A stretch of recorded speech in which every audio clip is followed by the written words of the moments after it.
নমস্কাৰ সকলোকে মোৰ ইউটিউব চেনেললৈ স্বাগতম জনাইছো। বহুত দিনৰ পিছত আপোনালোকৰ মাজলৈ আহিছো আৰু আজি আপোনালোকৰ বাবে এটি ধুনীয়া ৰাস্তা অৰ্থাৎ গুৱাহাটীৰ কামাখ্যা মন্দিৰলৈ নিৰ্মিত হৈ থকা যেটো নতুন পথ সেই পথটো দেখুৱাৰ বাবে আহিছো আৰু সেই পথটো চাবৰ বাবে আপোনালোকে মোৰ এই সম্পূৰ্ণ ভিডিঅটো চাব লাগিব কাৰণ ভিডিঅটোত আপোনালোকে পথটোৰ বিভিন্ন জায়গা বিভিন্ন সৌন্দৰ্য পথটোৰ পৰা কিমান ধুনীয়া ধুনীয়া ঠাই দেখা পায় সেই সকলোসমূহ আপোনালোকে ভিডিঅটোত দেখিবলৈ পাব।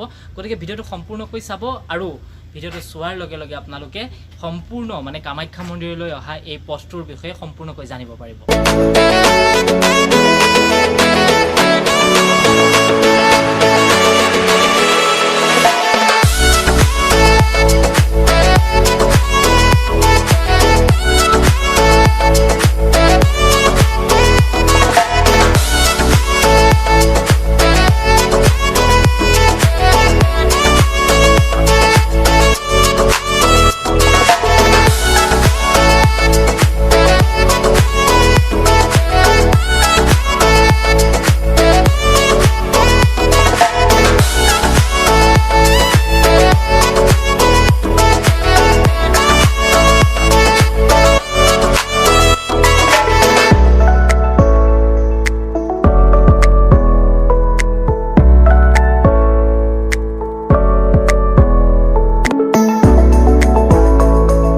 বৰা পাহাৰ যেটো বৰা পাহাৰতে এই নতুন পথটো বনোৱা হৈছে আৰু এইদৰে ইমান সৌন্দৰ্য আছে এই পথটো আপোনালোক সকলো আহক আৰু সেইফালে আপোনালোকে দেখা পাব এইখন মই দেখুৱাইছো এইখন হৈছে শৰাইঘাট দলং।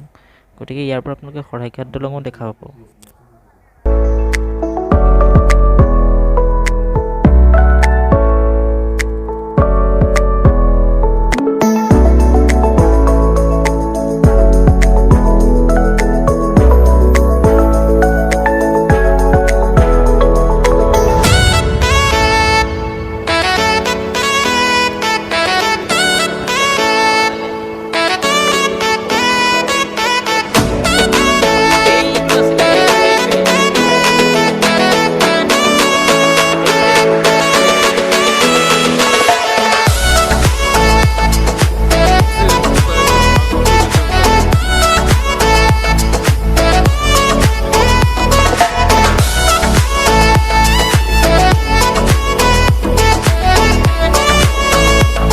এই পথটোলৈ আপোনালোক আহিব পাৰিব দুফালে মানে কৈছো এটা ফাল হৈছে আপোনালোকে পাণ্ডুৱেদি যদি আহে পাণ্ডুৰ ফায়াৰ ব্ৰিগেড পাৰ হৈ ৰাইট সাইডে সোমাই দিব লাগে আপোনালোকে সেফালেও আহিব পাৰিব আৰু আনফালে আপোনালোকে যদি আহিব বিচাৰে তেতিয়াহলে কামাখ্যা মন্দিৰলৈ যেতিয়া মূল গেটেৰে আপোনালোক উঠি আহে কামাখ্যা মন্দিৰলৈ আহোতেই লেফট সাইডেদি এনেকৈ সোমাই আহিব পাৰি আৰু সেইফালে দুটা পথেদি মূল দুটা পথ সেই দুটা পথৰে এই পথটোলৈ আহিব পাৰি।